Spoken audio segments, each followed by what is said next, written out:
All right, welcome back everybody to another Appreciating Comic Book Art video.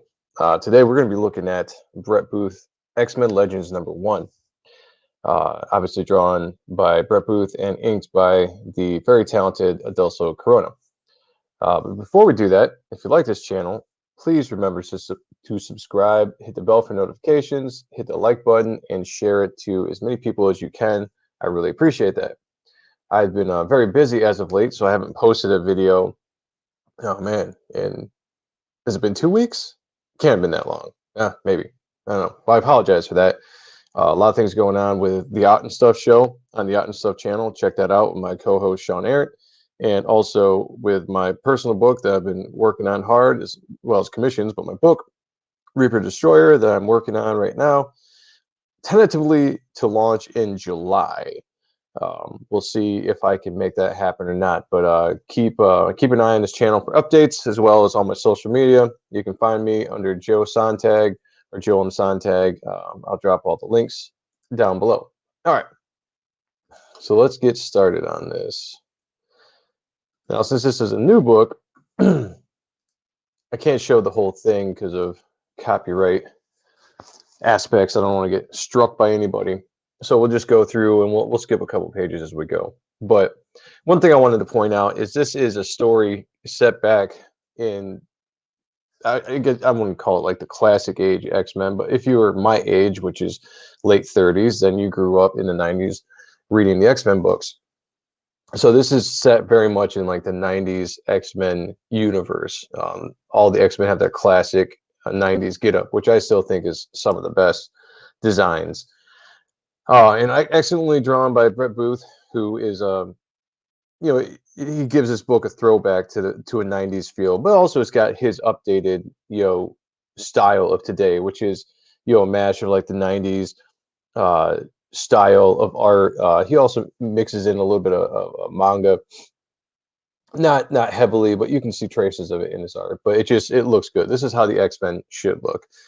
So we're gonna cruise here for a little bit, but we open up on just some great action scenes. Again, I don't know if there's anybody better in the industry at doing these double page action scenes like Booth does.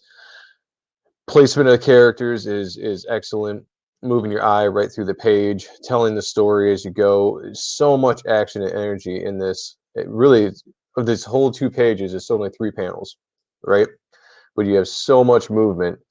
And that's one thing that's really amazes me about Brett Booth is the amount of movement he can do in a picture frame. Like this is just a paused scene in a movie, if you want to look at it like that. But you can just, when you zoom through it and you follow your eyes through the page, you just really see the movement. There's just so much action involved in his art. He's so good, such a great storyteller. Yeah, just it's awesome. The biggest thing about this book is the nostalgia feel to it, to me. And again, like I said, some people might dog on the 90s style, character style, designs and whatnot. I personally love it. So seeing these characters look like they should again,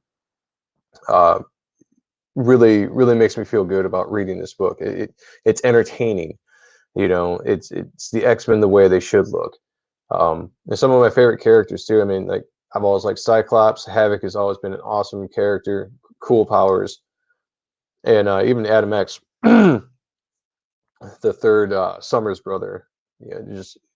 It'd be kind of cool if more of the X-Men characters were in this more often. But it's a central story around the Summers brothers, and I get that. So the story is great. Pick it up, read it for yourself. I highly recommend it. It's a great book with fantastic art, and you'll never hear a video that I do about Brett Booth that is anything but utter praise for his style, because I'm such an admirer of his work.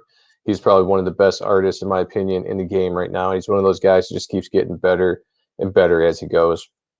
The older he gets, the more experience he gets. And this dude draws all the time, and he draws fast and does great, great work. Also, inked by Adelso Corona, which I think is one of the best inkers in the business today as well. So, I mean, it's just a great combination. I would have loved to have seen Andrew Dahlhaus do the colors on this, because I think that the combination of those three are fantastic together. But the colors on this book are great as well. Very dynamic shot right there. I love just the action of the panels just kind of falling. Just again, this pulls your eyes through the entire page, directs you exactly where you want to go. If you are a young comic book artist, or even if you are an old comic book artist and you are trying to get better at sequential storytelling, I would really suggest guys like Brett Booth, Greg Capullo, Jim Lee, Mark Sylvester. All those names are very good at showing you how to properly tell a story from panel to panel, page to page. Let's see. Let me jump forward a little. Oh yeah. I guess that was the next page, regardless. So this is an awesome shot right here. Cable was always one of my favorite characters, created by Rob Liefeld, introduced in New Mutants, and then into X-Force. And he was just always one of those awesome characters of the 90s, just really captured the feel of the time, the energy of the business with the weapons, just had that cool look, the metal arm. He was one of those characters I think I first saw on a trading card. And at that point, I was just like blown away by his design and wanted to know more about his character. So it was really awesome to see him pop up in this book. Let's jump ahead. There we go. So again, buy this book for yourself and read it. Get the physical copy if you can. I've got both the physical and the digital. It's just easier for me to do the digital copies in these videos. But it's really fun to read the physical version of this book as well. Here's some staple layouts of Brett Booth. He does these really funky kind of falling away panels, just floating panels, around the anchor panel, the anchor scene, whatever you want to call it. And it just, how it kind of just falls, keeps your eyes float right down to where you need to look for the action. And even the arm is kind of pushing you to the next page, pushing you up, looking up to the next page. Good. Again, master storyteller. The only thing I thought was interesting is these pages, they really blend together. It's kind of a cool dynamic, but it makes it seem like they're standing in the same scene. And I understand, like, with the actual page fold, it might not be that, but if you're looking at this in a 2-page layout like I have on Comixology, it kind of gives a weird perspective there. But that's not really a complaint, but that's just something I noticed. So we're getting close to the end here. I don't want to spoil too much of this. Let's see. Okay, we'll end it here. Because this was just, I love the sequence. This is extremely hard to do, in my opinion, and it takes patience, because to do this entire movement of the character, to show it properly, you're drawing him like, let's see how many times. 1, 2, 3, 4, 5, 6, 7, 8, 9, 10. You're drawing him 10 times in that panel, and then the colorist has to come in and kind of diminish him a little bit, so you can see this, like, the shadows of him moving. It's just showing you like the quickness of the speed, instead of just like having speed lines here to show him bouncing, and have him over here. Just gives a really cool dynamic. It takes a lot more patience, I think, than I would be willing to put in, but I've always been in awe with artists that can do this, do it properly, make it look awesome. Great action here. Love the speed lines. Just love every aspect about how Brett creates energy in his work. It just really does. A dynamic style. He's got that realistic but exaggerated style, which I think is key for comic books. He draws very attractive men and women, which I think is also key for superhero books. You want to make sure your heroes look more attractive and better than the normal human being, because otherwise, what's the point? Why would you want to stare at ugly or fat or whatever characters when you can look at heroes the way that they're supposed to be portrayed, the way that you would like to see yourself as a hero? So I highly recommend this. Again, I try not to do new comics too often. I will every once in a while with some of the comics that I really admire and some of the artists I really admire, but I tend to try to do back issues more so we can look at the entire book. But this is just one I wanted to pull out because I've been waiting so long now for Brett to do to be back in Marvel and doing an X-Men book. And he did the Chris Claremont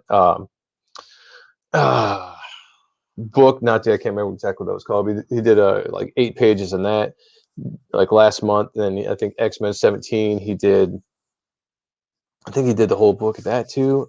Yeah, because I covered that. I covered that video. So this is just having him really immersed in this world has been awesome, and I look to see him do more and to see what he. I hope Marvel does more with Brett because his style is so dynamic, and I think he could bring a lot to a lot of the main characters. So I hope they keep him around for a little bit. But all right, guys, I really appreciate you joining me. Sorry it's been a little while since I posted a video. I'll try to do a little bit better on that. Again, like I said, I've been busy working on my book, working on commissions. I got the Art and Stuff channel. Again, usually at 8:30 on Fridays, but we've been expanding now to Wednesdays as well. So just keep a lookout on that. I'll drop the link for that channel in the description of this video. And until next time, again, if you like the channel, please subscribe, hit the like, hit the bell for notifications, and I will talk to you all later.